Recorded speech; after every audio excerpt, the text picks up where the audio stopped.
met these characters in a meeting? Well, A, B, C, and D are imaginary characters in a meeting, and here's a glimpse of the meeting, which we call meeting notes. Well, A seems to be presenting mostly to himself.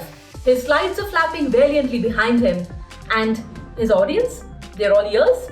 Well, B seems to have discovered a new mobile game. He's darting yearning glances at his device in between a few strategic yes.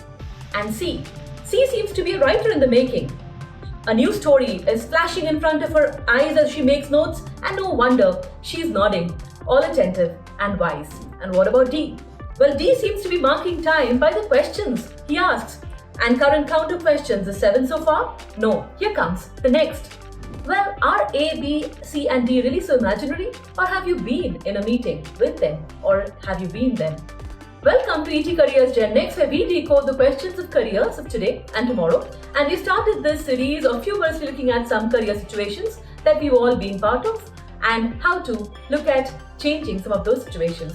This one is how to avoid boardroom meetings, BORED.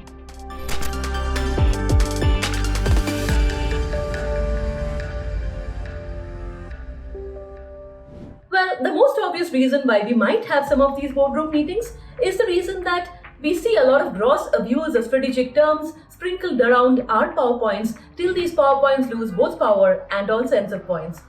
And sample a few of these. Once we are starting to look at out-of-box solutions and we're squinting at the sky for some blue sky thinking, we circle back on possible solutions and to look at low-hanging fruits. Well, by the time we let out this volley of words, somebody in the audience might have let out the first fateful yawn. So how do we avoid these kind of boardroom meetings? There are 3 possible ways. The first one is look at the jargon-busting power of simplicity. Now just imagine I tell you something like, I used a multi-tune tool to process a starch resource. I'm speaking in English, but what do I mean? I mean that I used a fork to eat a potato. Sometimes jargons obfuscate and confuse. And how do we make it simple? Well, there is a tool which we can use. It's called the Flesch-Kincaid Readability Score. It gives you a readability score of what you're about to speak or present, maybe even in writing. And scores around 8, 7, 8 are considered easy to understand, and above 10 are considered more dense. So this is something we can actually use to test the simplicity of what we're trying to say. Second, and very important, is ensuring authenticity. Now just covering up the charts and graphs and in font size 10 or less, it'll look like an eye test and not really like presenting of insights. So how can we really focus on what's the insight and what's the story and not try to add slides and have versions and versions of different presentations and graphs and charts. So that's the second and very difficult lesson to try and implement for meetings to avoid boardroom meetings. Third, and a very simple one, is the power of brevity. Now imagine long time back, flash fiction, by the way, is very short stories in 6 words, and one of these most famous and earliest flash fiction stories was by Hemingway. It went like this: for sale, baby shoes, never worn.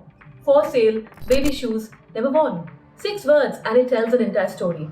So can we use this power of brevity and cut down a lot of things which don't need to be said and really focus on what needs to be said? Well, again, difficult, but if we try it, we can not only cut down the meeting time, maybe we can get back to our work or get back to office reruns, as the case may be. Well, that's our recipe for avoiding boardroom meetings. Let us know what else you would like to look at as office etiquette or office situations in a humorous way, and we'll be back with more. Thank you so much. Till then, more work and less boardroom meetings.